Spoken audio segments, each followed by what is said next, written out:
अनेक जन्मार्जित पापचन्द्रम् चौराग्रगण्यं कृष्णं नमः। टाकून द्या तुमच्या हाताने.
सच्चिदानंद रूपाय विश्वोत्पत्त्यादि हेतवे तापत्रय विनाशाय श्रीकृष्णाय वयं नमः। न गंगा न गया काशी पुष्करं न प्रयागकम् शोकशास्त्रकथायाश्च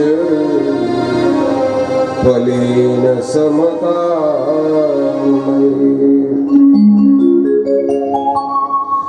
यश्च भागवतं शास्त्रम् वाचयदर्थतो निशम् जन्मकोटिकृतं पापं नश्यते नात्र संशयः। दुर्लभैव कथा लोके श्रीमद्भागवतोद्भवा कोटि जन्म समुत्थेन पुण्यनैव तु लभ्यते पुण्यनैव तु लभ्यते। हे कृष्ण गोविंद हरि मुरारी। हे नाथ योगेश्वर वासुदेवा हे कृष्ण गोविंद हरे राम। श्रीमद्भागवतान् मुक्ति सप्ताहं वाचनं कुरु इति सूर्यवचे सर्वे धर्मरूपं तु विश्रुतम्। एवं सप्तदिनैश्चैव सप्त ग्रन्थि विभेदनम् कृत्वा सद्वादश स्कन्धान् श्रवणात् प्रेततां जहो।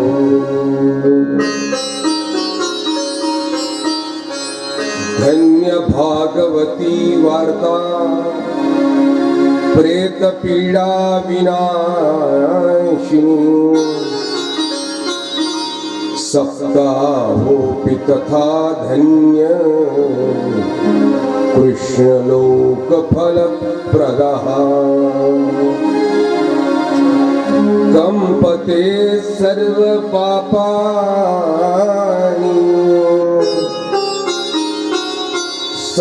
सप्ताहश्रवणे स्थिते अस्माकं न प्रलयं सद्य तथा चेयं करिष्यति तथा चेयं करिष्यति हे कृष्ण गोविंद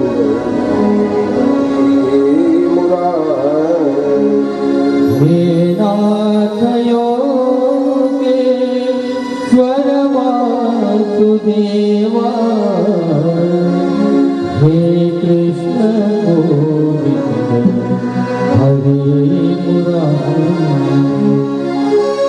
गोविंदा माधवा केशवा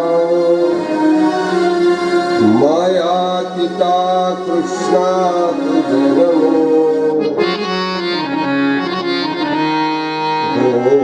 गोवर्धनोद्धारा देवा विश्वंभरा निर्गुण निराकारा तुझे नमो जनार्दना हरि कृपाळु ऋषिकेश पुराण पुरुषा तुझ नमो अव्यक्ता क्षेत्रज्ञा चिंत्या कुटस्था भुवन त्रयनाथा तुझ नमो अनंत ब्रह्मांडे तुझिया उदरी घनश्यामा हरी तुझ नमो तुझा मी किंकर आहे वासुदेवा अभय या जीवा देई आता नामा म्हणे घाली चरणासी बोले जग जेठी स्वामी माझा श्री कृष्ण गोविंद हरी मुरारी हे नाथ योगेश्वर वासुदेवा हे कृष्ण गोविंद हरे मुरारी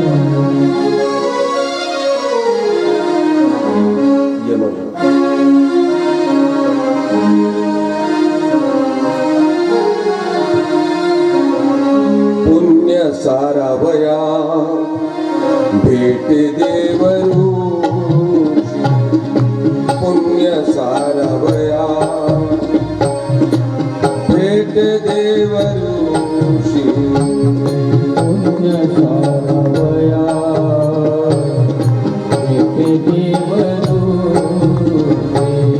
पुण्य सारावया भेट देवरूषी वधी बाळकासी ठेवू नको वधी बाळकासी ठेवू नको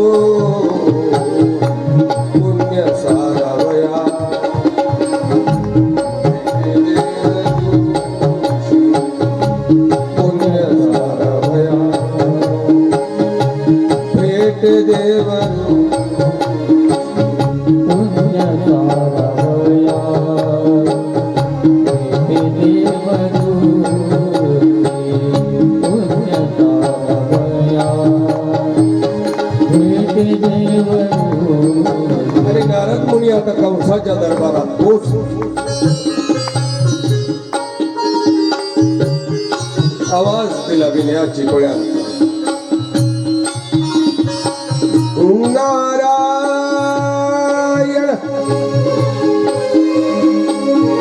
कंसाच्या लक्षात आलं संतांचा आगमन झालं. तसा कंस सामोरे गेला, नारदाच्या पायावर डोकं ठेवलं. मोठ्या आदराने आता नारद मुनींना आसनावर नेऊन बसवलं.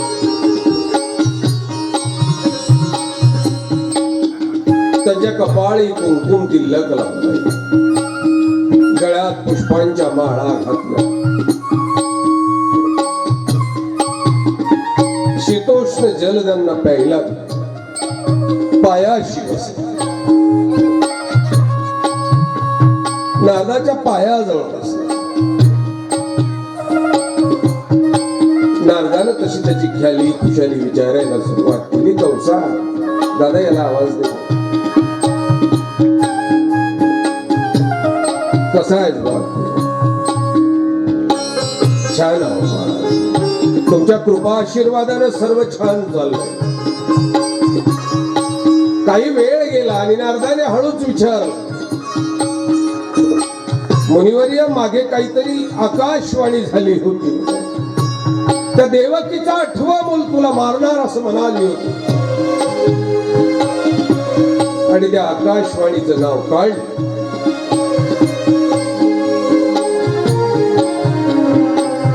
आणि कंसाचं अंग थरथर कापायला, रोम रोम उभा राहिला, केस अन केस उभा राहिला, डोळ्यातला अंगार अवकायला. दोन्ही हाताच्या मुठी अवळल्या. नारद उभा, कंस उभा राहिला. नारदाकडे पाठ केली आणि सांगितलं, महाराज, असल्या आकाशवाण्यांना मी भीक घालत नाही हो. आकाशवाण्यांना अशा फालतू भीक घालत नाही. त्या वसुदेवाने कबूल केलंय, देवकीचं 8वं मूल जन्मतो तुमच्या पायावर आणून घालेल.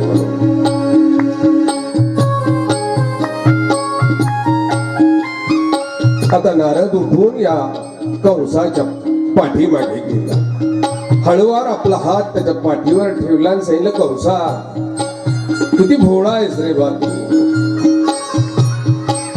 तुझ्या भोळेपणाची मला चिंता असते.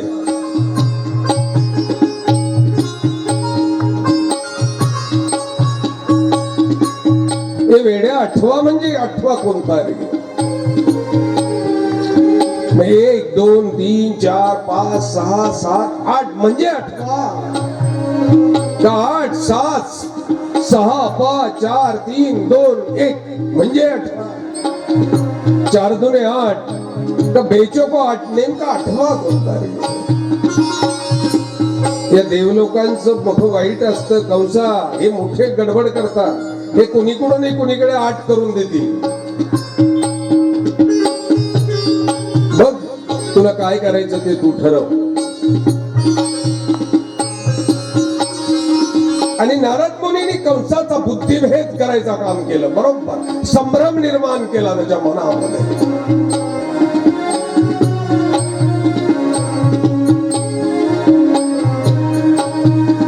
काळजी घे कंसा, तुला सावध करायचं म्हणून मी आलो होतो. चलतो आता.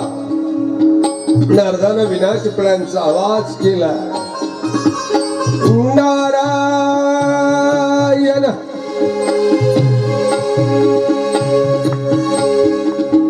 आणि नारद स्वर्गाच्या दिशेने निघून गेले. कंस मात्र आता विचार करायला लागला. आता सभा संपली, संध्याकाळची जेवण झाली आणि कंस अंथरुणावर पडला.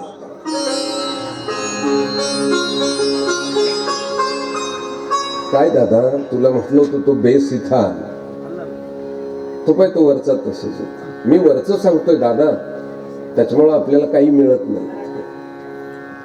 कंटाळा केला, त्यालाही लांब ठेवलं. त्यांचे अंतर खूप लांब गेलं तर त्याची उंची कमी झाली. मला काहीच फायदा मिळत नाही त्याचा.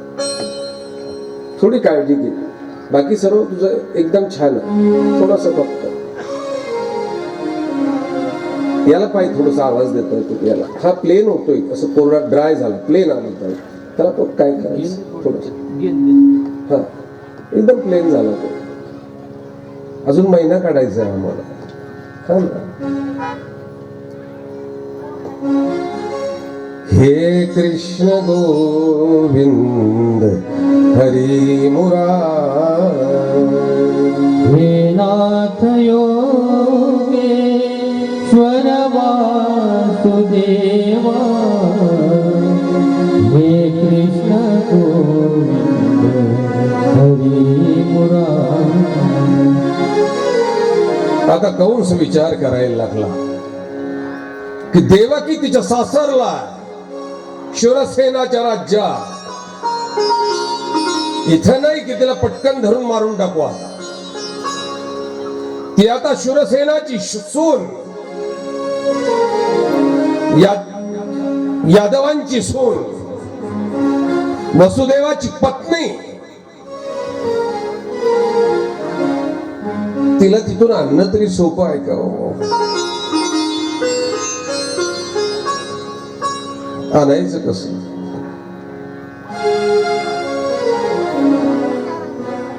सुनीत परिवाराची आबरू असते बघा, लक्षात घ्या. कुटुंबाची आबरू असते. सून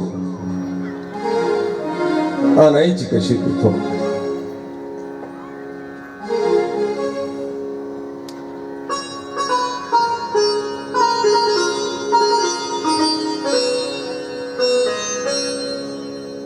डोक्यावर पदर कोणी घेतला पाहिजे? माहेरी आलेल्या मुलीने का सुनेने? कोण घेत पदर? कोण घेत? कोणी घेतला पाहिजे?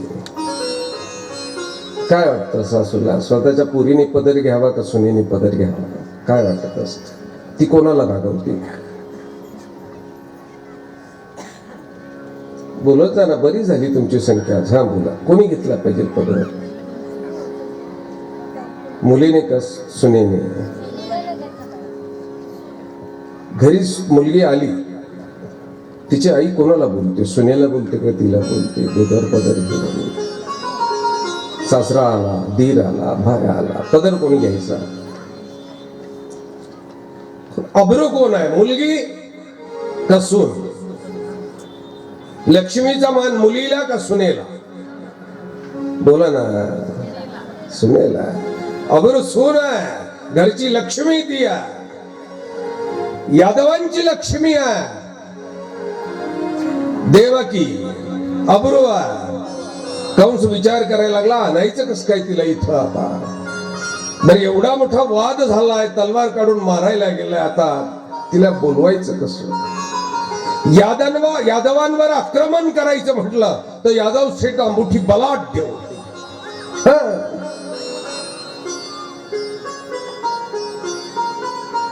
2, 4, 6, 8, 10 दिवस उलटली आणि एक दिवस कंसाच्या डोक्यात एक विचार आला. मध्यरात्री उठून बसला, पटकन कागद घेतला, लेखणी घेतली आणि हा कंस आता पत्र लिहायला. पत्र लिहिलं, लखोट्यात बंद केलं, सेवकाला बोलवलं. तो लखोटा ते पत्र त्याच्या हातात दिलं, त्याला सांगितलं जा शूरसेनाच्या राज्यात जाऊन वसुदेवाला पोहोचव. सेवकानं पत्र घेतलं, वायू वेगानं निघालेला घोडा शूरसेनाच्या राज्यात पोहोचव. वसुदेवाला भेटला, प्रणाम केला, हातातला लखोटा वसुदेवाच्या हातात दिला आणि सेवक माघारी निघाला. आता वसुदेवानं ते पत्र उघडलं. दिवस नेमका झुकवला होता, पूजा झाली होती, स्नान झालं होतं. पत्र कुणाचं आलंय म्हणून आता वसुदेवाने उघडलं. देवकीला कळालं कुणाचं तरी पत्र आलंय म्हणून. देवकी लांब येऊन उभी राहिली. वसुदेवानं पत्र उघडलं आणि पत्र वाचायला लागला. वसुदेव पत्र वाचायला लागला. राजमन्य राजश्री सदा लक्ष्मी अलंकृत राजाधिराज शूरसेना प्रति शत शत प्रणाम. पत्र लिहिले वाचायला सुरुवात झाली. वसुदेवा, अपराधी आहे रे बा, मी तुला अपराध केला. त्या आकाशातल्या विजेनं माझी बुद्धी भ्रष्ट केली आणि मी माझ्या बहिणीवर शस्त्र घेऊन धावलो.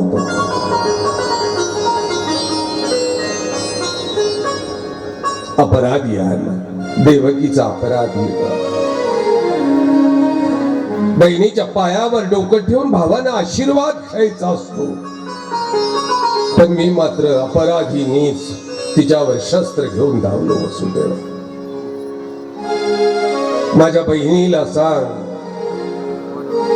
अगं देवकी, तुझा दादा भोळा आहे ग.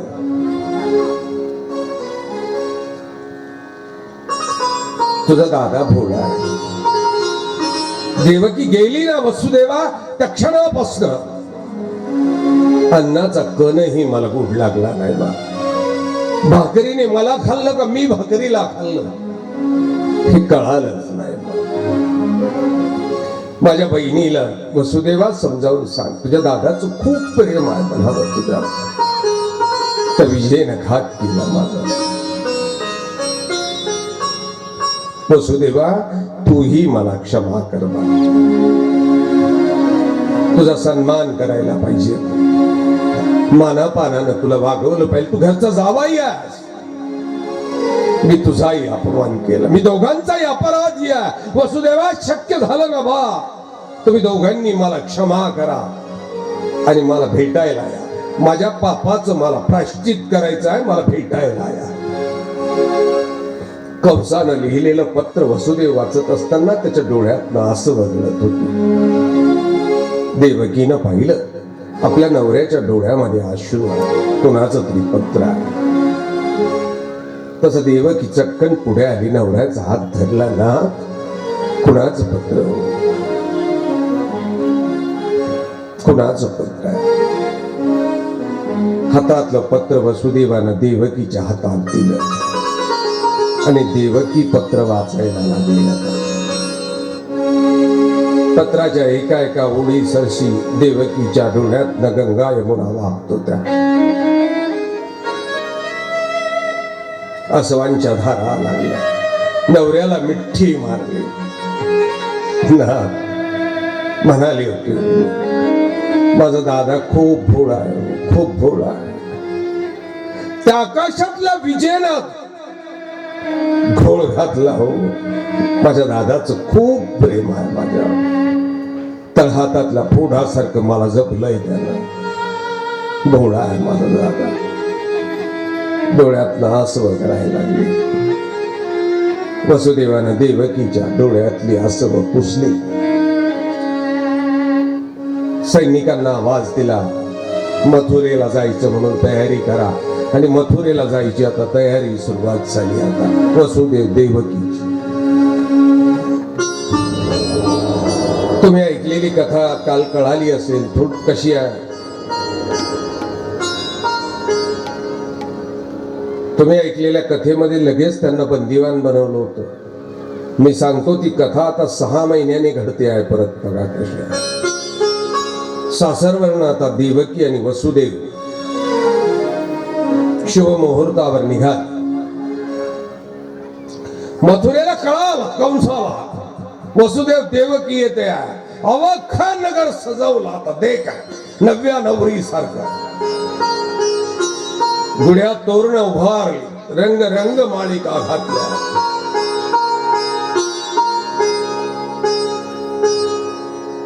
वाद्यांचा कल्लोळ झाला. वसुदेव देवकीचं येणं झालं आणि शरई चौघड्यांच्या त्या निनादा. वसुदेव देवकीच्या आता मथुरेमध्ये शोभायात्रा निघाली. अवघ्या मथुरा नगरातल्या नगरवासियांना आनंद झाला. बहीण भावाचं भांडण मिटलं एकदाच. पुष्पांचा वर्षाव करत होती लोक आणि नगर दर्शन देत देत आता महलाच्या बाहेर आता हा रथ येऊन पोहोच. सवासनीनं देवकीला ओवाळलं, वसुदेवालाही. आणि देवकीनं राजमहालात आपलं पाऊल टाकलं. आनंदानं तिच्या पायाला घुंगरं बांधली होती जणू काय. अवघ्या राजमहालात देवकी आता पळत होती, नाचत होती, हसत होती. जुन्या मैत्रिणी भेटल्या, बालमैत्रिणी भेटल्या. कितीतरी दिवसातनं दुःखाचा उन्हाळा जाऊन सुखाचा पावसाळा सुरुवात झाला होता देवकीच्या जीवनामध्ये.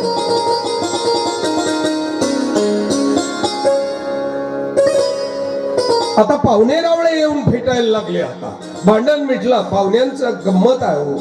भांडण दोघांचं झालं का इतर पाहुण्यांचं बघा तुम्ही, मोठं सँडविच होतात. काय करावं, इकडे जावं का इकडे जावं, इकडे गेलं का त्याला राग नाही, तिकडे गेलं की याला राग. काय करावं. पाहुण्यांना बरं वाटलं. आता गर्दी सुरुवात झाली लोकांची. जेवणावेळी उठायला लागल्या, भेट वस्तू यायला लागल्या. आणि बोलता बोलता 1 महिना निघून गेला. 1 महिना झाला. आता वसुदेव देवकीला मथुरेमध्ये येऊन 1 महिना झाला.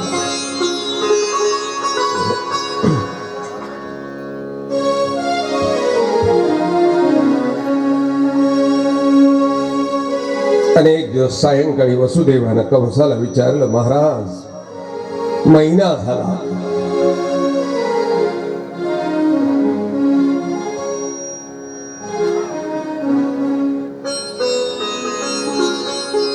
जातो आता. पाहुण्यानं किती दिवस राहावं यालाही मर्यादा. 1 महिना झाला, आता गेलो पाहिजे.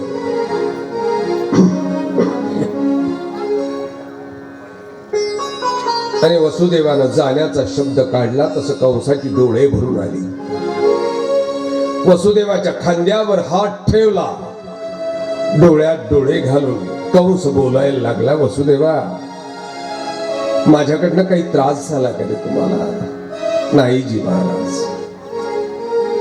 तुझ्या आदरात इच्छात काही कमी पडलो का रे? नाही, सर्व काही छान झालं. मग थांबणार आहे काही दिवस थांबला असता. देवकीच्या येणार या महालाला जिवंतपणा आला. पण इथला चिरा महालाच्या भिंतीचा चिरा आनंदानं मोह. थांब ना बा काही दिवस. देवकी येऊन आपल्या नवऱ्याचं भावाचं बोलणं ऐकत उभी होती. वसुदेवानं देवकीकडे पाहिलं.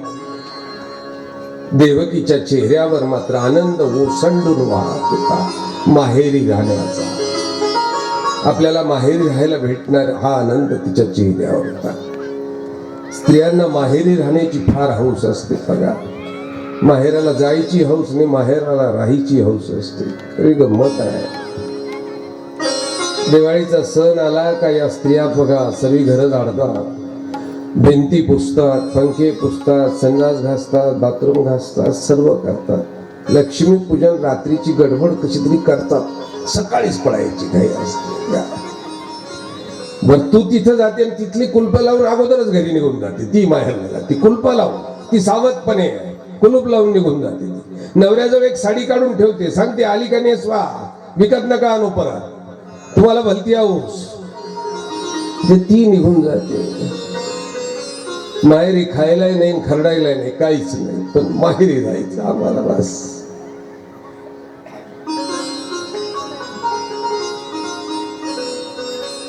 तुमच्याकडे आहे का नाही मला माहित नाही, पण माहेरवरनं पुरी आल्या का नाकातलं कानातलं करून आणतात पदार्थ सोन्याचं, काहीतरी किडूक मडूक करून आणतात त्या मणी गळ्यातली सोन्याची. नवऱ्याच्या देखत 4-4 वेळेला त्याला ऐकवत असतात, माझ्या भावाने केले, माझ्या भावाने केले. नवऱ्याला माहिती असतं हिचा भाऊ एवढा उदाहरण बाजीराव नाही, हिने इथूनच खिशातले पैसे चोरून नेले, भावाचं नाव करते. नवराही मुकाट बसतो, त्यालाही वाटतं जाऊन जाऊन कुठं जाणार आहे, घरातच आलोय ना, गरज पडली का मोडता येईल आपल्याला, गाण ठेवता येईल. देवकीच्या चेहऱ्यावरचा माहेरी राहण्याचा आनंद वसुदेवाला पाहिला आणि मोक बसला. आता कंसानं वसुदेव देवकी करता वेगळा एक वाडा तयार केला. त्या वाड्यामध्ये आता सर्व व्यवस्था केली देवकी वसुदेवाची. किचन केला, बेडरूम केला, टीव्ही लावला, संडास बाथरूम मग गॅस शेगडी सर्व भांडी कुंडी दास्या नौकर चाकर सर्व वेगळं. आणि आता देवकीनं संसारातलं पहिलं पाऊल टाकलं. आता सुरुवात झाला देवकीचा संसार.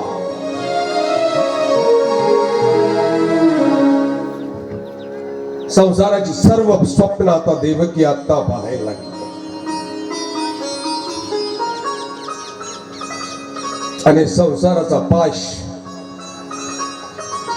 मी सांगितल्यापेक्षा तुम्हाला माहिती आहे कसा आहे. तो कुणाची दया माया करत नाही. संसारानं कुणावरही प्रेम केलेलं नाही. कुणाचीच तो दया माया करत नाही. या संसाराचा कुणीच भाऊ नाही, कोणी बहीण नाही, कोणी आई नाही, कोणी बाप नाही. संसार एक संसार आहे. संसाराचा पाश पडला आणि एक दिवस देवकीचा पाय जड झाला, गर्भ संबोधी झाली. वसुदेवाला कळाला आपण बाप होणार आहोत. मोठा आनंद झाला. मथुरा नगरीतल्या गल्लीबोळातल्या मंदिरात जाऊन देवादिकांच्या पायावर डोकं ठेवून आला. धावतच कंसाकडे गेला. सांगितलं, महाराज मामा होणार आहात, मामा होणार आहात महाराज तुम्ही. आणि मामा शब्द का नावर आणि कंसाच्या चेहऱ्यावर वेदनेच्या छटा उमटल्या. वसुदेव मात्र इतका आनंदात होता की कंसाचा चेहरा पाहण्यात त्याला काही स्वारस्य नव्हतं. त्याला फक्त बाप झाल्याचा आनंद होता. भेटल त्याला सांगत होता, मी बाप झालो. घरी पोहोचला. इकडे कंसाचा निरोप येऊन पोहोचला. वसुदेवा, सायंकाळी आपल्याला मथुरेला यमुनेवर जायचं आहे.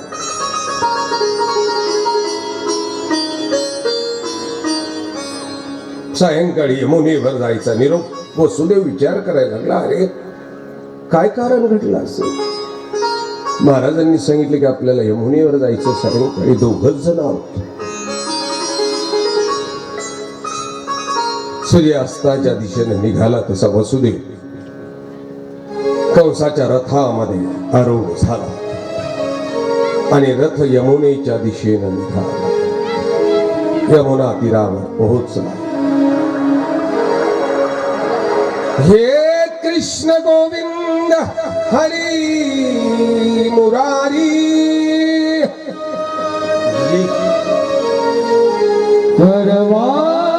वासुदेवा. यमुनेच्या तीरावर रथ पोहोचला. यमुना खळाळून वाहत होती. सूर्यास्ताला जाणारा थांब, वाहणारी हवा थांब. पृथ्वीचं गतिचक्र थांबलं. या यमुनेच्या पात्रामध्ये काय घडतं हे पाहण्याकरता अवघं ब्रह्मांड थांबलं. काय घडणार. रथावरनं कंस उतरला आणि वाहणाऱ्या यमुनेच्या जळाजवळ जाऊन उभा राहिला. पाठीमागनं वसुदेव आला. हात जोडून कंसाच्या मागे उभा राहिला. तसं कंसाच्या तोंडात शब्द बाहेर पडली, वसुदेवा, अरे मी तुला घर जावाई म्हणून आणलं नाही रे. मी तुला पाहुणा म्हणून पाहुणचार करायला आणलं नाही. तुझ्या स्वागतासाठी मी तुला आणलेलं नाही. वसुदेवा, तुझा आठवा नाही, तुझी 8 मुलं मला हवी आहेत आणि म्हणून तुला मी नजर कैदेत बंद केलेला आहे. कैद कोणती आहे तुम्ही ऐकलेली जी आहे ना, मोठी बंदीशाळा अमुक तमुक ती नाही. कंस सांगतोय आता तुला नजर कैदेत बंद केलेला आहे. हो, तुझा 8वा नाही, तुझी 8 मुलं मला हवी आहेत. कंस बोलू लागला. भरकन बळाला रथारूढ झाला आणि कंस निघून गेला. वसुदेव मात्र शब्द कानात, तापवलेलं शिस ओतून काळजापर्यंत जावं सरकन काळजाला चटका बसावा तसा बसला आणि वसुदेव त्या नदी पात्रात कोसळला. कितीतरी वेळ वसुदेव त्या यमुनेच्या वाळूमध्ये रेतीमध्ये पडलेला. अंधाराचं साम्राज्य निर्माण झालं. दिवे लागण झाली.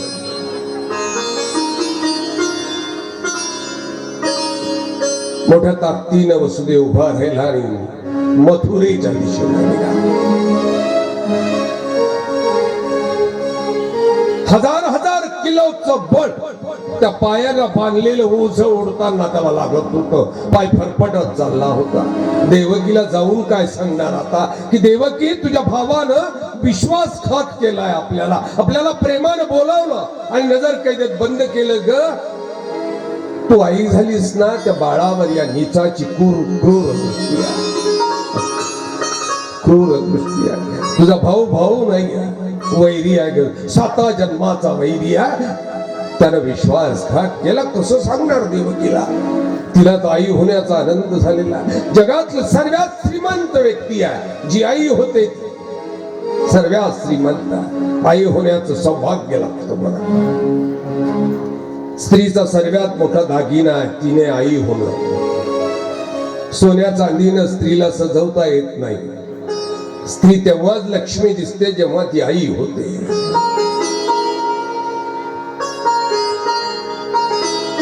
कसं सांगणार देवकीला? रस्ताभर विचार करत होता. देवकी मात्र दिवे लागण झाली तरी आपला नवरा आला नाही म्हणून वारंवार पाहत होते. दरवाजात जायची, कपाळावर हात ठेवायची, लांब पाहायची, नवरा काय येत नाही.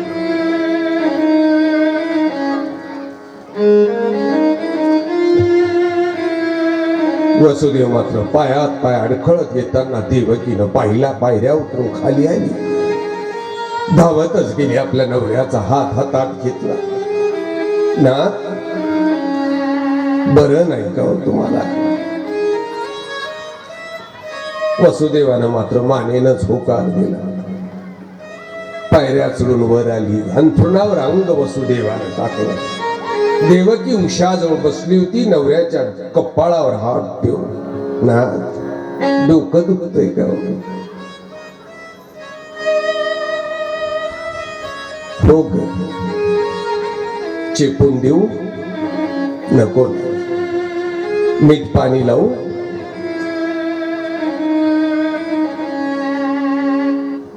होईल ग बरं.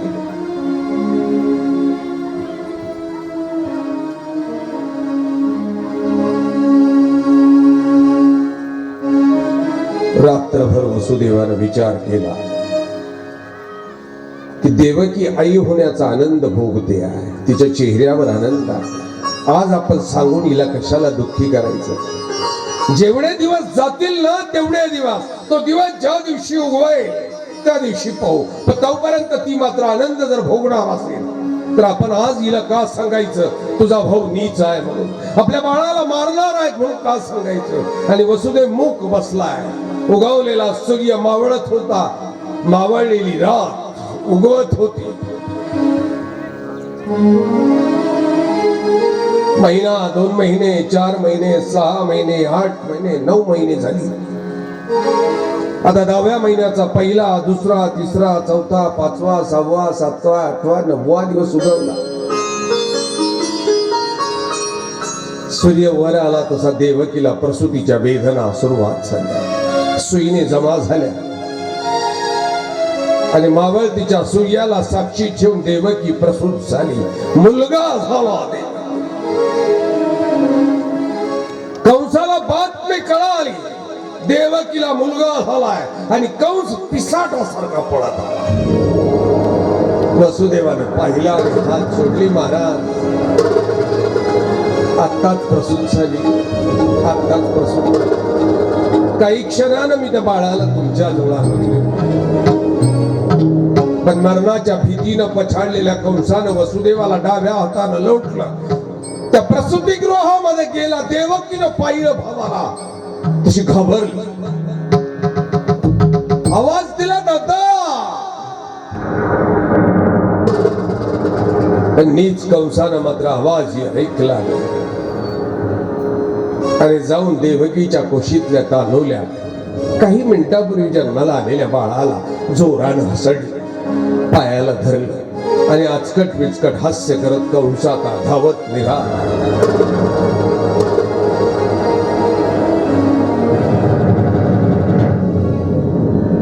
घडलेल्या घटनेनं मात्र देवकी घाबरली. जमिनीवर अंग टाकलं आणि हंबरडा फोडलाय, काळीच फाटल्या हंबरडा फोडला. वसुदेवानं भिंतीवर फटाफटा कपाळानं सुरुवात.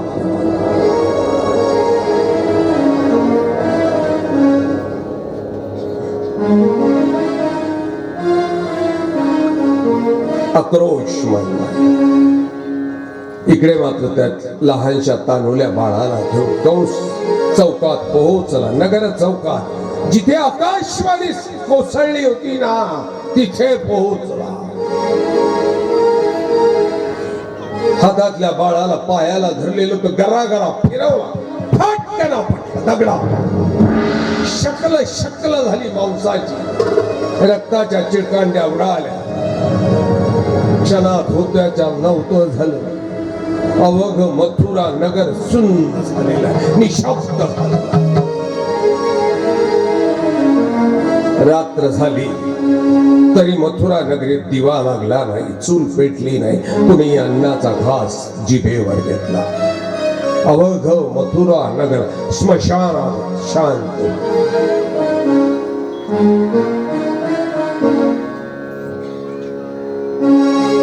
इकडे मात्र वसुदेव देवकी आक्रोश करत होते.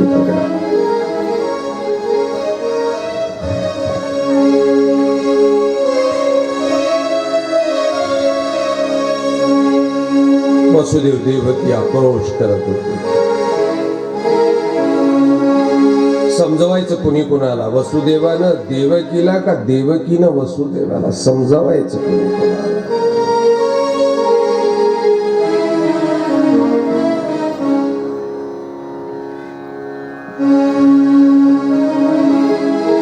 दिवस, 2 दिवस, 4 दिवस, 8 दिवस, 15, 20, महिना, 4 महिने, 6 महिने, 8, 10, 12 महिने निघून गेली. घटनेला हळूहळू देवकी वसुदेवाची जखमही कमी झाली होती.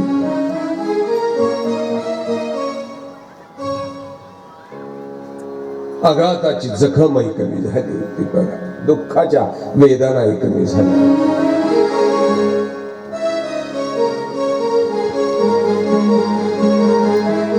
आता 1.5 वर्ष झालं, 2 वर्ष झाली. संसारानं संसाराचं काम चालू ठेवलं, थांबला नाही. संसार थांबला नाही, तो थांबतच नाही. आई मारू द्या नाही तर बाप मारू द्या, संसार थांबत नसतो. बघा, आज मूल आई मेली ना, ते मूलही थांबत नसतं जगायला, ते जगणं चालू करतं. बघा, मुलाची आई मेली ते 2 दिवस रडतं, आपण त्याला बाटली तोंडाला लावतो. त्याच्या 2 दिवस पीत नाही, 3 दिवस पीत नाही, 4 दिवस पीत नाही. हळूहळू एक एक घोट प्यायला लागतं आणि नंतर ते त्या बाटलीलाच आई समजतं. बघा, त्याला भूक लागली का ते बाटली शोधायला सुरुवात करतो. झोपेत सुद्धा त्या बाटलीला आई समजतं. जगणं चालू होऊन जातं. वसुदेव देवकीचंही जगणं चालू झालं आणि बरोबर प्रपंचानं परत फासा टाकला आणि देवकीला आता दुसऱ्यांदा गर्भसंभूती झाली. 9 महिने 9 दिवस झाली, प्रसूत झाली. कंसानं येऊन बाळाला मारलं, आक्रोश झाला. आता 3रं झालं, आक्रोश केला. आता जखम घट्ट झाली. आता मूल होणार होतं, कंस मारणार होता, हे वसुदेवानं देवकीनं समजून घेतलं. 8वा जन्माला येणार होता आणि दुराचारांचा नाश करणारा होता, हेही माहिती.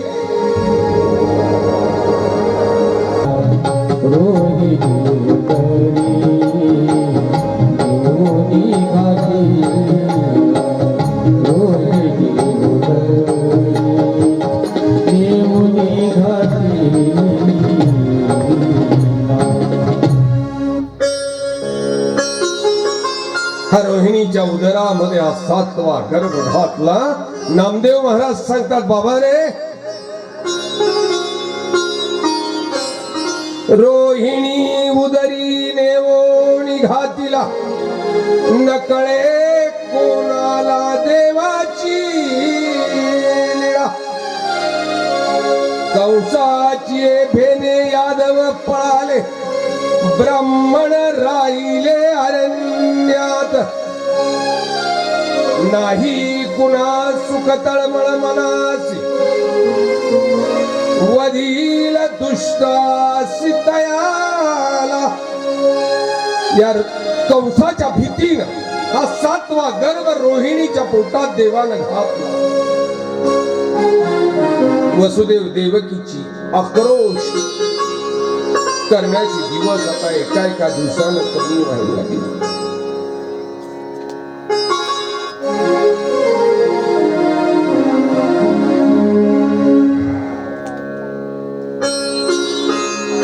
परमात्म्याची लीलाच काही वेगळी असते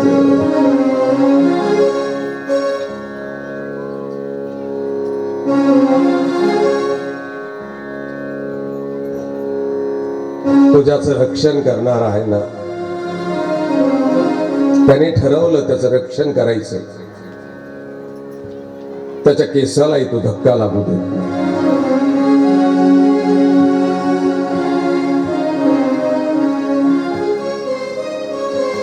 त्याची लीला अगाध अगम्य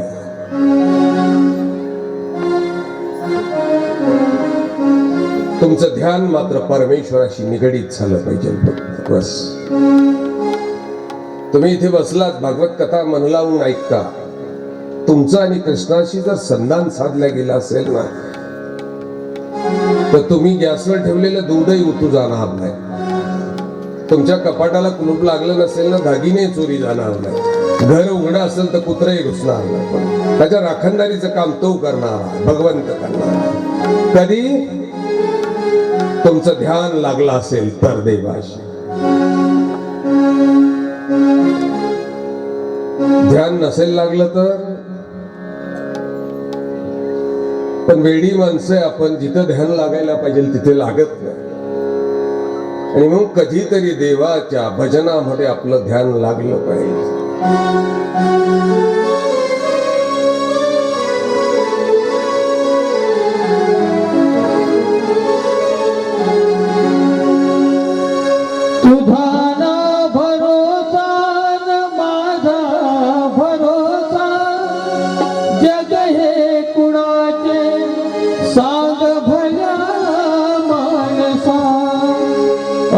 तून माती आणि मीठ भाकर नाम हरीचे मुखी गोड साखर सोडून दे धनाच्या तुलालसा जग हे कुणाचे सांग भल्या मानसा कधी लागेल रे वेड्या तुला गोडी अभंगाची कधी लागेल रे वेड्या तुला गोडी अभंगाची बघून घे सावळी मूर्ती आताच्या श्रीरंगाची कधी लागेल रे वेड्या तुला गोडी अभंगाची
परमात्म्याची गोडी लागली का बाकीची जबाबदारी परमात्मा घेतो, बरोबर घेतो. तुम्ही निश्चिंत राहा.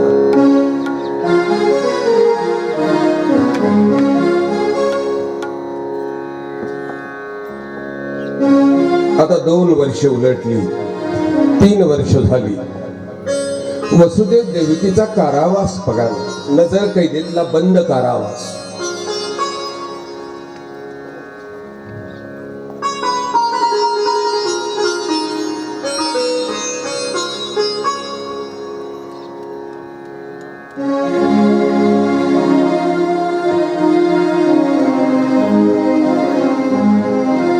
तीन वर्ष झाली.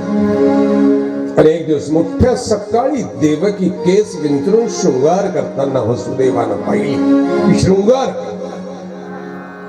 तसं वसुदेव तिच्याकडे जवळ आला. देवकीच्या चेहऱ्यावर लालीच्या छटा उमटल्या, डोळ्यात लज्जा उत्पन्न झाली. देवकीनं खाली मान घातली आणि वसुदेवाच्या लक्षात आलं की देवकीला 8व्या गर्भाची गर्भसंभूती झाली. अंगाला शहार आला, ओठ कोरडे झाली, अंग थरथर कापायला लागलं. या नीचाला कळेल, ज्या बाळाच्या मृत्यू करता याने तांडव मांडलं ते बाळच देवकीच्या गर्भात आलं.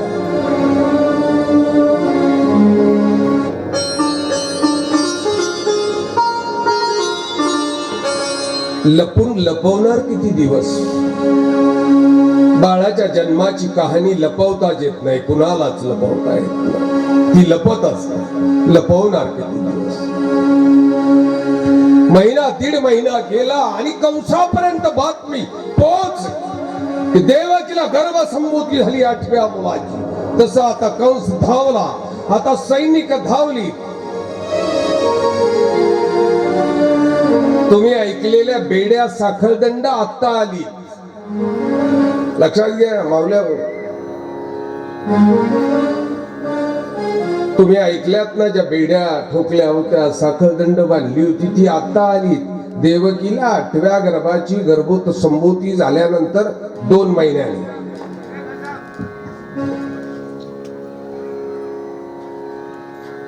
हातापायात बेड्या ठोकल्या, साखळदंडांनी बांधल्या. आता वसुदेव देवकीला आत्ता बंदी शाळेत घातलं. 16 दरवाज्यांची खोल, 4 बाजूला तिला 16 दरवाजे होते. 4 बाजूला आता जागता पहारा सुरुवात झाला. भाले, बर्चा, तलवारी, धनुष्य बाण घेऊन 4 बाजूला आता सैनिक उभी राहिली.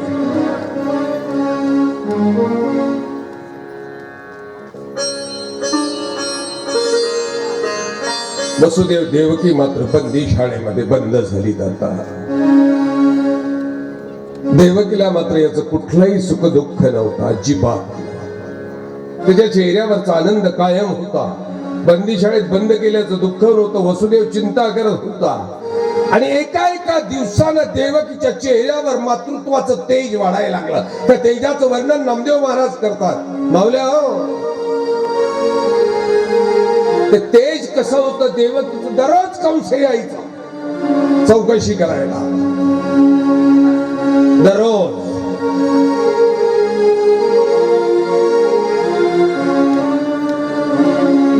देवकीचे तेज दिसे जैसा सूर, देवकीचे तेज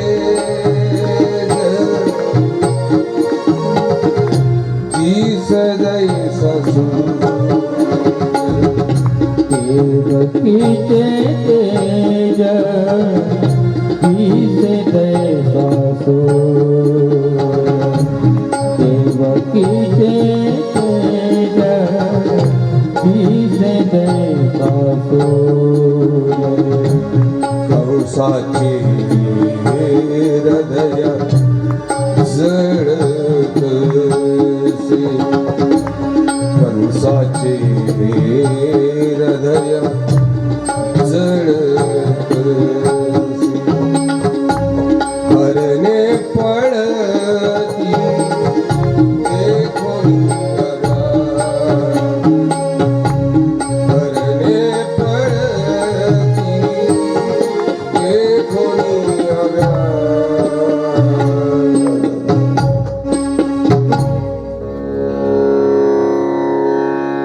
दररोज चौकशीला यायचा आणि देवकीच्या चेहऱ्यावरच तेज पाहिलं का तो मनातल्या मनात घाबरायचा. देवकीचे तेज दिसे जैसा सूर्य, कंसाचे हृदय जळत असे. हरणे पळती देखोनी या व्याघ्र, त्या हरणांनी वाघाला पाहावं आणि पळावं. तसं कंसानं देवकीकडे पाहिलं का तो थरथरा घाबरायचा. तिच्या चेहऱ्यावर ते अलौकिक तेज, बाळाच्या वास्तव्यानं आईच्या चेहऱ्यावर आलेलं ते तेज. हरणे पळती देखोनी या व्याघ्र, कांपे थर थर तया परी. आजा सर्पन्याये कीटक भ्रमर, आजा सर्पन्याये. आजा मुंगसाला म्हणतात मंडळी. आजा म्हणजे मुंगूस, आजा म्हणजे मेंढीलाही म्हणतात, बकरीलाही म्हणतात. आजा सर्पन्याय. मुंगुसाला सर्पानं पाहिलं की सर्प आपली मान टाकून देत असतो. आजा सर्पन्याय कीटक भ्रमर. त्या भ्रमराला कीटकांनी पाहिलं की कीटक सुद्धा अंग टाकून देतात मुकाटपणे. असा कंस देवकीला पाहिलं की थरथरा घाबरायचा. दिसती नारी नर कृष्ण रूप.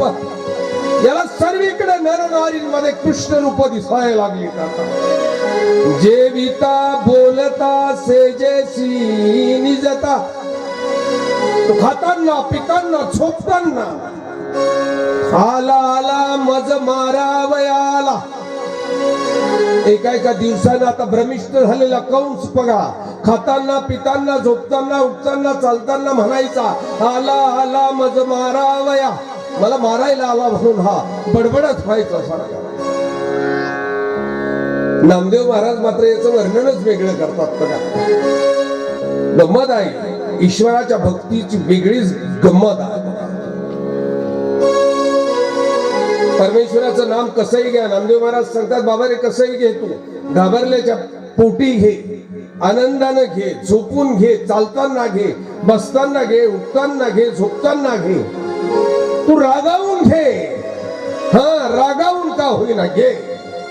नामदेव महाराज सांगतात बाबा रे तरीही नामा मने भय लागले ध्यान. नामदेव महाराज सांगतात भीतीने का होईना याचं ध्यान मात्र कृष्ण नामामध्ये लागलं होतं. नामा मने भय लागले ध्यान, चराचरी कृष्ण दिसत असे. चराचरामध्ये त्याला कृष्ण दिसत होता. हळूहळू दिवस वाढत गेले. 8 महिने झाली, 9वा महिनाही संपला.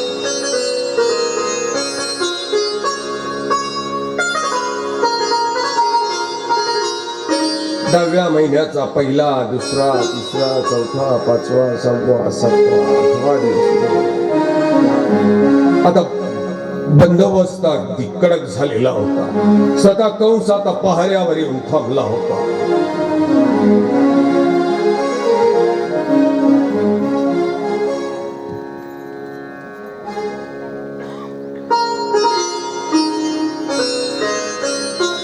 आपली 2 ते 4 ची वेळ संपली. पण आपण काय करतोय की काल आपण उशिरा झालो, त्याच्यावर ती कथा आपण आता पूर्ण करतो. अर्धा तास थोडं चाललं तर चालेल ना माऊल्या? पाय दुखायला लागले, कळतं ना तुम्हाला मी बोलतो ते कळतं ना सर? कळतं चष्म्यावाली आई, कळतं ना तुला?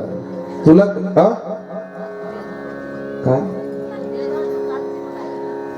वेळ जातच नाहीये? वेळ कशी जाते कळत नाही. टाइम लागला तरी चालतं ना. खुर्चीवाल्याच्या बायांना विचारायचीच गरज नाही, त्यांना किती वेळ चाललं तरी काय घेणं त्याच्यात. ते मस्त आरामशीर बसले बिचारे. आमच्या म्हाताऱ्यांना विचारावं लागतं नाही. हे कृष्ण गोविंद हरी मुरारी, हे नाथ यो लोकेश्वर वासुदेवा हे कृष्ण. तुम्ही पाहिला नाही, आज पाहायचं. जे उद्या मी तुम्हाला विचार, तुम्ही पाहिला का? 59 झाल्यानंतर 60चा आकडा येतो का तिथे? चर्चा करून घे. येतो? तुम्ही पाहिला कधी? मावल्यावर तुम्ही पाहिला? म्हाताऱ्या बाया तुम्ही सुद्धा आज पाहिजे. हा, 60चा आकडा पडतो का 59 वर थांबलं? 59चा आकडा पडतो, पुढे 60चा पडत नाही. पुढे मात्र 4 शून्य शून्य येतात. बरोबर? हा, मोबाईल पाहायचा नाद दिसतो. हा, चांगला. 4 शून्य शून्य येतात. तिथे काहीच नाही. लक्षात घ्या, काहीही नाही. मागचं नाही, पुढचं नाही, काहीच, फक्त शून्य आहे. जिथे शून्य आहे ना, तिथे कृष्ण जन्माला येतो. जिथे शून्य, कृष्ण शून्यावर जन्माला आहे. ते शून्य असं आहे, ते कशात विभागल्या जात नाही, कशातच नाही. मी नेहमी गोष्ट सांगत असतो कृष्ण जन्माची समजावताना. नेहमी अगदी प्रत्येक भागवत कथेत सांगतो की कृष्ण शून्यावर कसा जन्माला आला आणि कृष्णाने शून्यावर का जन्माला यावं. तुम्ही आम्ही सुद्धा शून्य होऊन देवाच्या मंदिरात जावं. आम्ही मंदिरात जाताना पाटील म्हणून जातो, पाटील म्हणून जातो. बघा तुम्ही, आम्ही सरपंच म्हणून जातो, आम्ही कोणीतरी आमदार म्हणून जातो. तुम्ही काही बनून जाऊ नका, ते शून्य बनून जा. तुम्ही शून्य बनून गेला की देव तुमच्याशी बोलल्याशिवाय राहणार नाही. नक्की तुमची चौकशी केल्याशिवाय राहत नाही. तुम्ही कोणीतरी बनून जाता, देवाला ते मान्य. देवानं सांगितलं तू माझ्याकडे यायचं असेल तर विकार विकल्प शून्य, तू शून्य होऊन माझ्याकडे ये. बस, मी तुला हवं ते काय द्यायचं ते देतो, तू चिंता करू नको. एकाचा आकडा असा एक रस्त्याने चालला होता. समोरनं त्याच्या 2 आला. 2 त्या 2 एकाकडे पाहिल्याने हसायला लागला. तर एकाला सांगितलं, एका तुझ्यासारखे 2 माझ्या पोटात मी गिळून घेतले आणि मग 2 झालो. बघ, 2 एक गिळावे लागतील ना, म्हणजे 2 होतो ना. एक रडायला लागला, 2 हसायला लागला आणि समोरनं 3चा आकडा. 3नं झालं, गदड्या तुम्ही दोघंही माझ्या पोटात आहात. बघा मी 3 आहो आणि माझं वैशिष्ट्य आहे 3 तिघाडा काम बिघडा. बस बिघडा करून टाकतो मी सर्व. आता ही सर्व रडायला लागली. 4 आला. 4नं सांगितलं, नालायकपणा करू नका, तुम्ही जीवनभर किती कमवून काही करा, शेवट तिरडीला 4च लोक लागत असतात. खाद्य केले आम्ही 4 आहोत. बस, तुमचं कोणीच पोचू शकत नाही. आम्ही 4 मात्र मसनात पोचवतो. 5 पुढे आला. 5नं सांगितलं, नालायकपणा करू नका, मूर्खात सर्वे, तुम्हाला अक्कल नाही. 5 तिथं परमेश्वर, मी 5 आहो. त्यांच्या गप्पा चालल्या आणि 6 आला. 6नं सांगितलं, आपल्या कोणी नादी लागायचं नाही. आजपर्यंत कोणीही माझ्या नादी लागलं नाही. 6नं सांगितलं, हा मला प्रेमानं 6च बोलायचं. तुम्ही जर 6 बोलले नाही माझ्याशी तर मी तुमचा काय करून टाकेल माहिती आहे. 7 आला. 7नं सांगितलं, हे अवघ विश्व 7मध्ये सामावलेलं आहे. सोमवार, मंगळवार, बुधवार, गुरुवार, शुक्रवार, शनिवार, रविवार, परत सोमवार. अवघ जीवन 7मध्ये आहे. 7. 8 आला. 8नं सांगितलं, मी 8 आहो, जिथं जाईल तिथे घाट करत असतो, संपून टाकतो, बर्बाद करून टाकतो. 9 आला. 9नं सांगितलं, आपण अमर आहो, आपल्याला कोणीही मारू शकत नाही. तुम्ही सर्व काय किरकोळ माणसं आहात. आपलं बघा, आपल्याला कोणालाच मारता येत नाही. मी मरतच नाही. तुम्ही मांजराचं पिल्लू कसंही फेका, तुम्ही टुनटुन पायावर उभं राहतो. तसं 9नं सांगितलं, तुम्ही काही करा, आपली मोडतोड होत नाही. आपण 9 म्हणजे 9. 9चा पाढा पाठ आहे तुमच्या बायो. 9चा पाढा कुणाच्या पाठ आहे? हातवर करा. 9 दुने, पटकन बोला, मोठे बोला. 9 दुने 8 आणि 1, बेरीज करा ना. 9 दुने 8 होता, 8 आणि 1 म्हणा ना. बेरीज नाही येत आता. हा, 8 आणि 1, 9 त्रिक 12. पहा आपली संगत, पहा तुम्ही शिवाजी महाराजांचं महाराज. हा, 9 त्रिक 27. 7 आणि 2, हा 9 चौक 9 चौक 36. 6 आणि 3 ऐकायला कमी येतं ना, काय करावं. 9 चोक 36, 6 3 9 पाचे 5 आणि 4 9 7 54 5 आणि 4 9 7 63 6 आणि 3 9 8 7 आणि 2 9 9 8 आणि 1 9 10 9 9 नसायला आपण राजा मरणार. आता ती एक वर होतं ना, एक पहिलं ते रडायला लागलं वर उभं राहून एकटंच. सरे मोठे झाले बा, जन्म माझ्यापासून झाला, सरे मोठे झाले, मीच पाहा एकटाच उभा राहिलो इथं. त्याच्या पाठीमागनं एक शून्य टुनू टुनू उड्या मारत आलं. एकाला सांगितलं, एका तुला मोठं व्हायचं का? याचं दुःख पहिलंच होतं. एकाला झालेलं गदड्या, तूच कोणी नाही सांग, तू म्हणतो तुला मोठं व्हायचं का? तू शून्य आहे, तू मला कसं काय मोठा कर? शून्यानं सांगितलं तुला मोठं व्हायचं का, एवढं तर सांग. त्यांना मग मोठं नाही व्हायचं तर लहान कोणाला व्हायचं आहे, मलाही मोठं व्हायचं. शून्यानं सांगितलं चल तू पुढे हो, मी तुझ्या मागे उभा राहतो.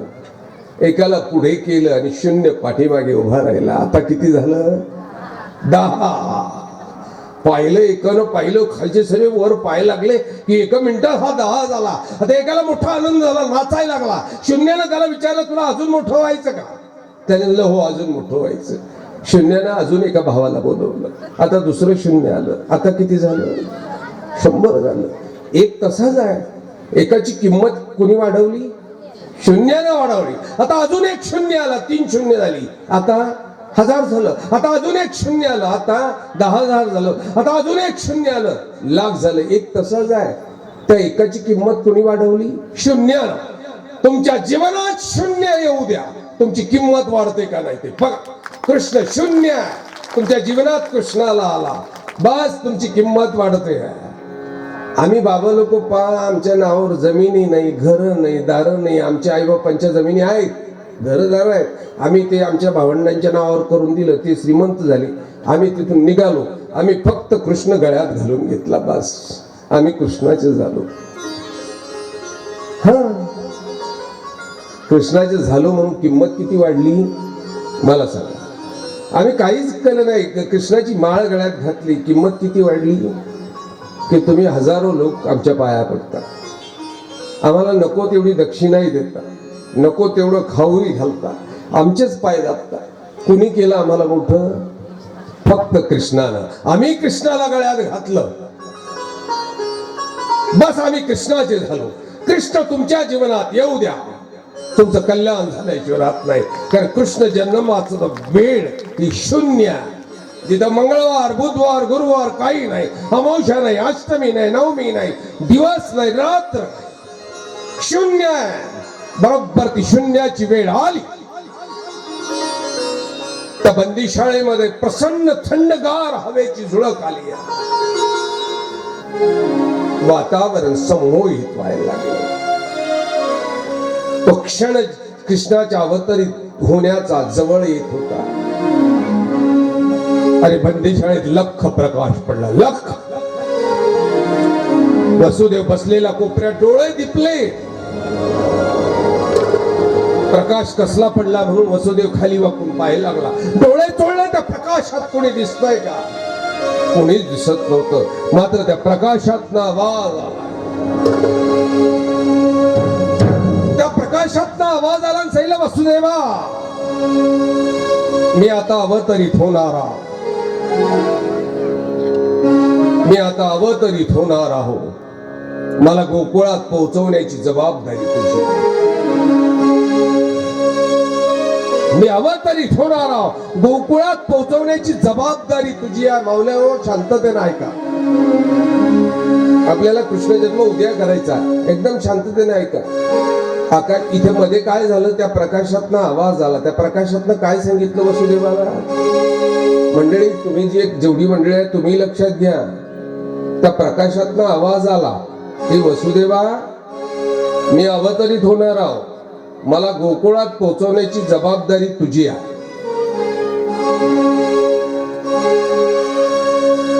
जबाबदारी शब्दाचा अर्थ कळतो आपल्याला? आपण जर एखाद्याकडे जबाबदारी दिली तर आपण हात झटकून मोकळे होतो का नाही? ही जबाबदारी दिली, आता तू जाणे तुझं काम जाणे, बरोबर आहे ना? मग देवानं जबाबदारी दिली ना आता वसुदेवाकडं, आता देव लुडबुड करेल का मध्ये? मग देवाने लुडबुड करायला पाहिजे का? तुमच्या मते काय? लुडबुड केली पाहिजे का? देवानं सांगितलंय मी अवतारित होणार, मला गोकुळात पोहोचवण्याची जबाबदारी तुझी आहे. संपला ना विषय आता. तुम्ही ऐकलेल्या कथेत बघा कसा कृष्ण जन्माला येतो. तुम्ही ऐकलेली कथा, कृष्ण जन्माला येतो. मग तिथं कोपऱ्यात एक टोपलं ठेवलेलं असतं. का ठेवलं कंसाने कळालंच नाही अजून. जर कंसाला त्या पोराला मारायचं होतं तो टोपलं काय नेऊन ठेवलं? मग टोपलं होतं. तुम्ही ऐकलेल्या कथेमध्ये कृष्ण जन्माला आला की वसुदेवाने ती पोरग टोपल्यात ठेवलं. डोक्यावर घेतलं की त्या हातापायातल्या ज्या कड्या आहे ना त्या आपोआप खाली गळून पडल्या, बेड्या पायातल्या निघून गेल्या. मग वसुदेव चालायला लागला, दरवाजाकडे गेला की ते कुलूप आपोआप उघडलं आणि खाली पडलं. दरवाजा आपोआप उघडला. मग वसुदेव दरवाजाच्या बाहेर निघाला, ते पोराला घेऊन डोक्यावर टोपले घेऊन, की बाहेरची जे द्वारपाल सैनिक होती त्यांना झोपा लागल्या. मग आता वसुदेव बंदीशाळेच्या बाहेर आला. बाहेर पाऊस चालू होता, पोराला पाणी लागायला लागलं. ती लागली शेषनारायण फणा उभारूनच आली लागली छत्री धरायला. पोरावर छत्री धरली. मग वसुदेव आता गोकुळात निघाला.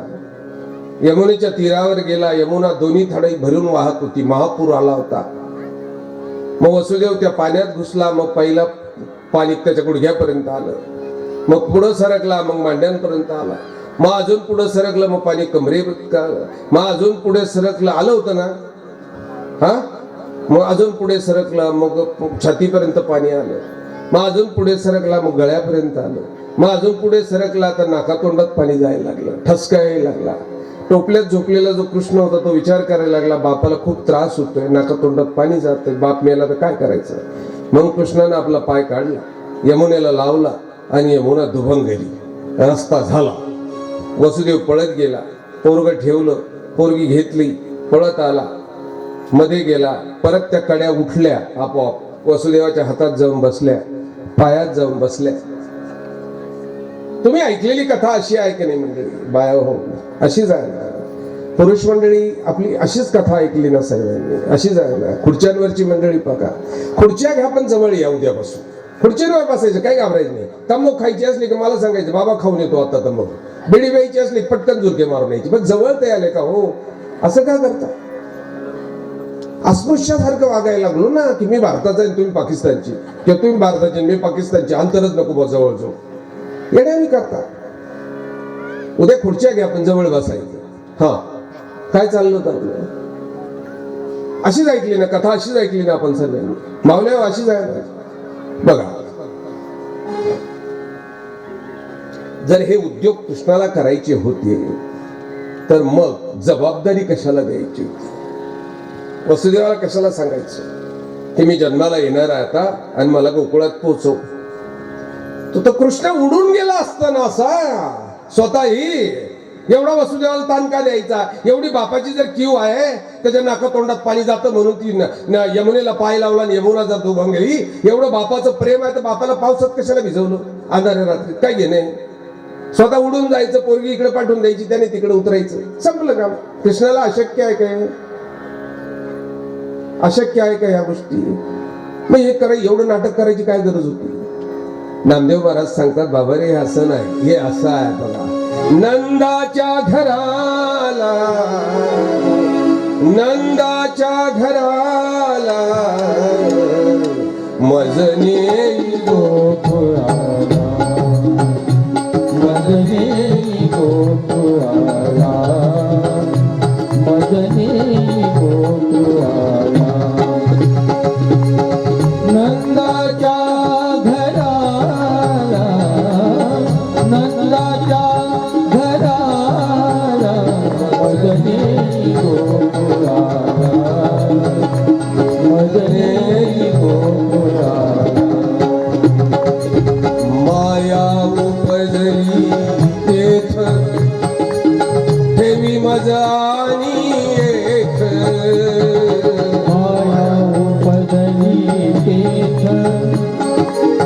ठेवी मजानी ये हे वसुदेवा, मला नंदाच्या घरात गोकुळामध्ये पोहोचवण्याची जबाबदारी. माया उपजली तेथ ठेवी मजानी येथ. माया उत्पन्न झालेली आहे तिथे. मला तिथे ठेव आणि तिला घेऊन ये. माया उपजली तेथ ठेवी मजानी येथ. याच्या पुढचं ऐका नामदेव महाराजांचं म्हणणं बघा काय.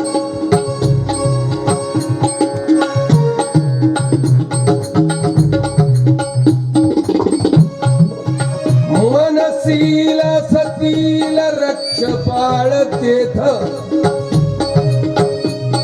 मनसील रक्ष पाळ सतील येथ. ते घेत तू तुझ पाहोन. तू मला सांगायचं इथे द्वारपाल आहे. साधं मला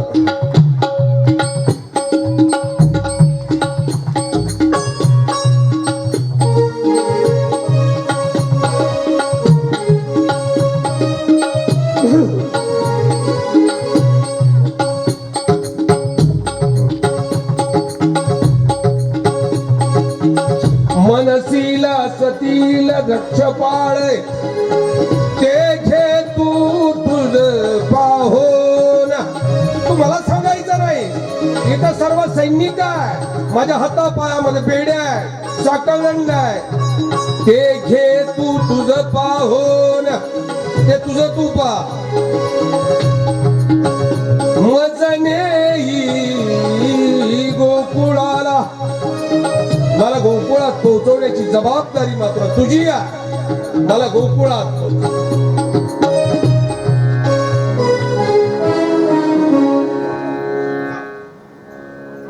गोकुळात पोहोचवण्याची जबाबदारी आहे. तू पोहोच. तुझ्या त्या बेड्या, तुझे साखळदंड, तुझी बंदीशाळा, तुझे सैनिक, ते तुझं तुझं लफडं पा. मी फक्त तुझ्यावर जबाबदारी पोहोचवली, सांगितलेली आहे, जबाबदारी सोपवलेली आहे. मला गोकुळात मी अवतरित झालो का गोकुळात पोहोचवणे तुझी जबाबदारी आहे. गावल्या हो, उद्याची कथा आपण इथून पुढे ऐकणार आहोत. या कथेपासून पुढे उद्या कृष्णाचा जन्म आपल्याला साजरा करायचा. साधारणतः आपण इथे पाळणा बांधणार आहोत. पाळणा बांधायचा. पाळणा छान सजवायचा. कृष्ण जन्मासारखा सजवायचा. आपण मुलांची वाढदिवस आली का पहा कशी सजावट करतो.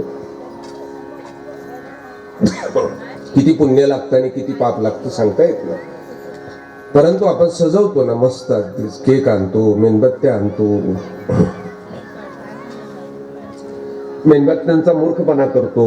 केक कापायचा असतो, मग मेणबत्त्या पेटवून लावतो. बरोबर. माझ्या पोराला उभं करतो, त्याच्या हातात चाकू देतो. पहा तुम्ही, 2च वर्षाचं पोरग आहे, त्याच्या हातात चाकू द्यायची सुरुवात होते. प्लास्टिकचा का होईना पण त्याला चाकू देतो. त्याला सांगायला सुरुवात करतो कापायचं असतं असं.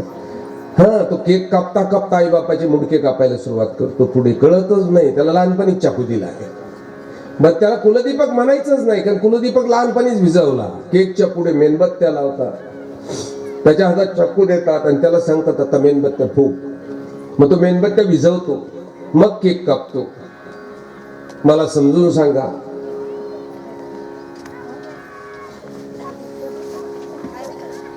नाही पाणी नाही. मला सांगा, दिवा लावायचा का असतो का भिजवायचा होतो? मला सांगा. शुभ वेळेला दिवा लावतात का भिजवतात?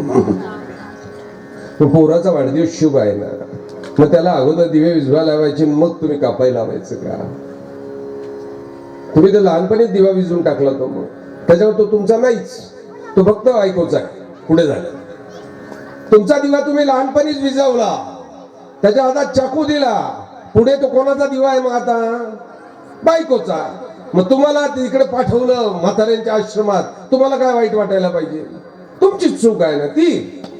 एकंदरीत उद्या मात्र कृष्णाचं काय झालं माऊली? मी म्हटलं ही कुठं दिवा शोधायला लागली आता गेल्या.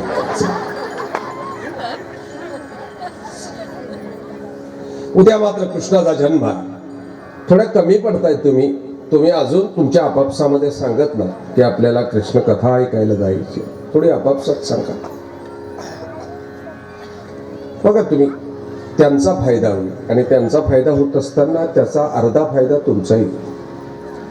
कथा आले कुणी नाही आले, किती आले किती नाही, आम्ही पार पाडला बरोबर.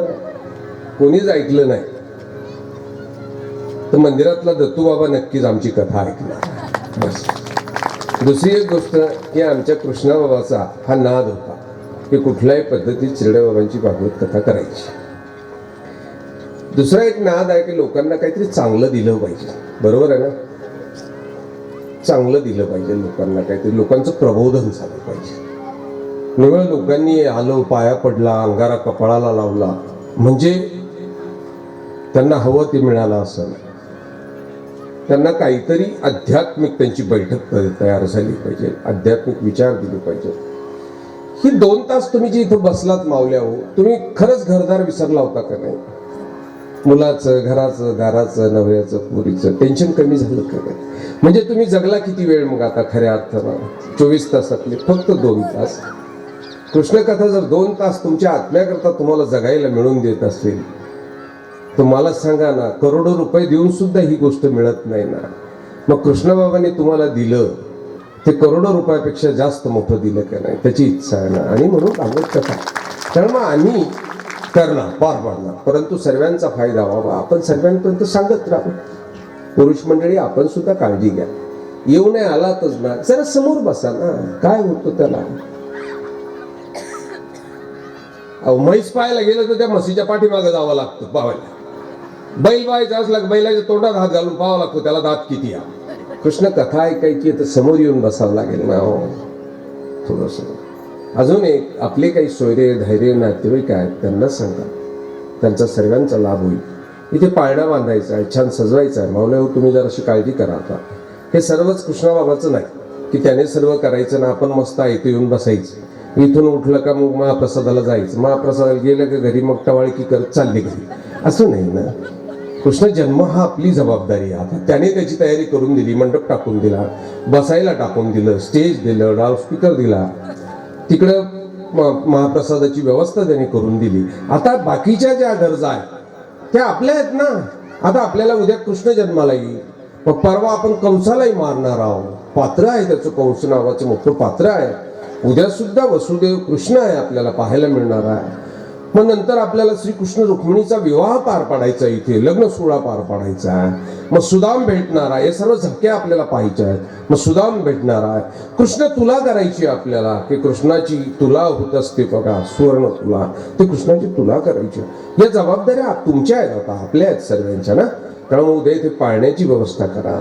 रांगोळ्या घालता येतात का रांगोळ्या घाला, इथे नाही पण मंडपाच्या बाहेर रांगोळ्या घाला छान. अगदी तिथं आल्यावर पाणी टाका, रांगोळी घालून घालता येते का. प्रपंचाच्या दारात रांगोळ्या घालून काय पदरात पडतं मावलं. देवाच्या दारात रांगोळी घाला, तुमच्या पापाची रांगोळी होऊन जाईल हो सर्व. पाप सर्व संपून जातील. बघा अनुभव तर घ्या कधीतरी एक वेळेला. देवाच्या दारात सडा टाका, रांगोळी घाला. उद्या कृष्ण जन्माचा सोहळा उद्या संपन्न करायचा आहे. येताना प्रसाद तुम्ही आणलाच असेल. त्याचबरोबर उद्या आपल्याला गवळणी बनवून यायचं आहे. हा गवळणी बनायचं आहे उद्या. हे सुद्धा गवळी बनतील, सर्व गवळी राहतील. तुम्ही गवळणी घाल मस्त. कृष्ण जन्माचा सोहळा. टिपऱ्या आहेत तुमच्याकडे? आहे आहे आजी चष्मेवाले आहे, टिपऱ्या आहेत का? नाही, पावल्या खेळता येतात ना? येतात 100%. बस त्याच्यामुळे उद्या कृष्ण जन्म मस्त आगली दांडिया पावली मस्त आपण आपला आपला खेळ करू आणि मग तो कृष्ण जन्माचा महोत्सव संपन्न होईल. आता आरतीची मानकरी कोण आहेत बाबा बोलो. चला आरती.